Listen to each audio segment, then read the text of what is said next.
পুৰুষৰ সমানে সমানে আগবাঢ়িছে বৰ্তমানৰ নাৰী। কেৱল ঘৰৰ বাচন বৰ্তনতে আবদ্ধ নাথাকি প্ৰতিটো কামতে নিজকে প্ৰতিষ্ঠিত কৰিছে আজিৰ নাৰীয়ে। তেনে উদাহৰণ বহুত আছে। তাৰে ভিতৰত অন্যতম বিলকিছ খান। ৰাজধানী দিল্লীৰ ৰাজপথত অটোৰিক্সা চলাই 3 সন্তানক পোহপাল দি আহিছে বিলকিছ খান নামৰ মহিলাগৰাকীয়ে। 17 বছৰ পূৰ্বেই বিবাহবাসত আবদ্ধ হৈছিল বিলকিছ খান। কিন্তু ড্ৰাগছ আসক্ত স্বামীৰ অত্যাচাৰৰ বাবে 2 বছৰ পূৰ্বে স্বামীক এৰিছিল বিলকিছে। 3 সন্তানক পোহপাল দিবৰ বাবে অটোৰিক্সা চলোৱাৰ সিদ্ধান্ত লৈছিল বিলকিছ খানে। প্ৰথমে চৰকাৰী আঁচনিৰ অধীনত 28 দিনীয়া প্ৰশিক্ষণ লৈ অটোৰিক্সা চলোৱা আৰম্ভ কৰিছিল তেওঁ।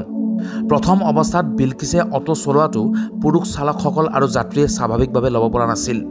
লাহে লাহে সকলোৱে বিলকিছক স্বাভাৱিকভাৱে ল'লে আৰু তেওঁৰ কামৰ প্ৰশংসা কৰিব ধৰিলে। বিলকিছ খানে দৈনিক 8 পৰা 9 ঘণ্টা অটো চলায়। উল্লেখযোগ্য যে বিলকিছৰ দৰে সাহসী মহিলাই আন হাজাৰজনক অনুপ্ৰেৰণা যোগাব পাৰে। ইয়াৰোপৰি গুৱাহাটী মহানগৰীতো বিলকিছৰ দৰে বহু মহিলাই বেটাৰী ৰিক্সা চলাই পৰিয়াল পোহপাল দি আছে।